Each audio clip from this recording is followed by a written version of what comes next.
Hello. You've probably been in Dillingham at least once before. As home of IC's Department of Theater Arts, it's one of the college's cultural centers. However, the performing arts didn't always have such a nice home, and for the longest time they had to share the space they did have.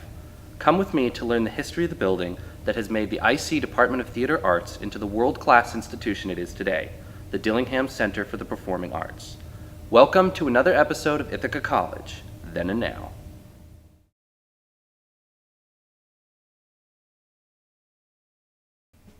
Construction on the Performing Arts Building began in 1966 and was completed in 1968. The new building was dedicated on April 12, 1969, though it had yet to receive a name. In October 1973, the administration chose to name the Performing Arts Center after Ithaca's new president emeritus, Howard Dillingham, the man who had presided over the move to South Hill and the creation of the new campus. Dillingham was among the last big structures built in the Great Construction era of the 1960s. Costing about $3.8 million, it was one of the most expensive too. By comparison, Williams cost less than $2 million, and Friends cost a mere $250,000. When first built, Dillingham stood alone at the campus's westerly edge. Today, while Smitty Hall, the Center for Health Sciences, and the Peggy Ryan Williams Center have filled in the spaces around Dillingham, it remains an imposing feature of West Campus. It didn't take long after Dillingham opened for students to put it to use. On January 22, 1969, the theater department opened its first show in the new building, a production of Pirandello's Enrico IV. Dillingham was a great improvement over the Little Theater, IC's performance venue on the downtown campus.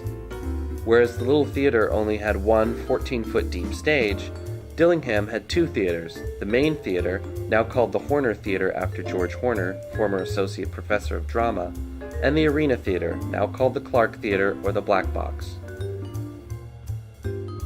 While they have been improved and renovated over the years, today these theaters are mostly the same as they were when they were first built.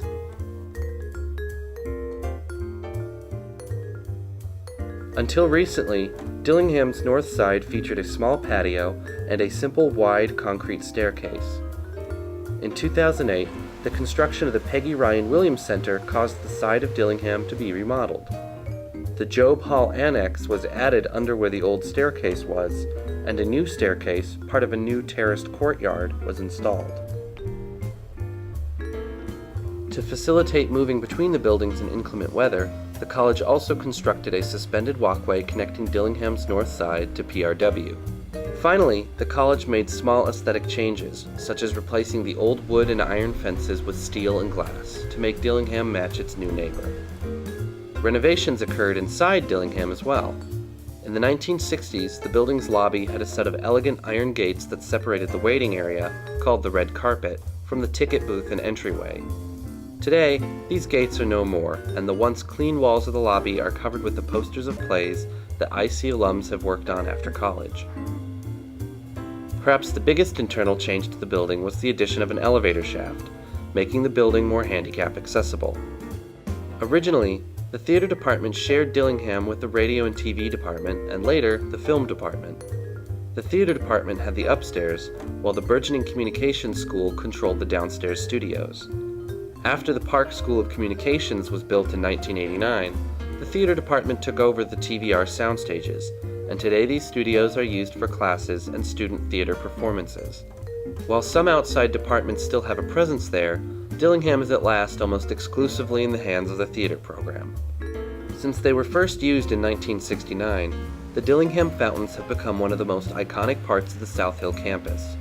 In 2008, the fountains, which were leaking as many as 20,000 gallons per day, desperately needed renovations.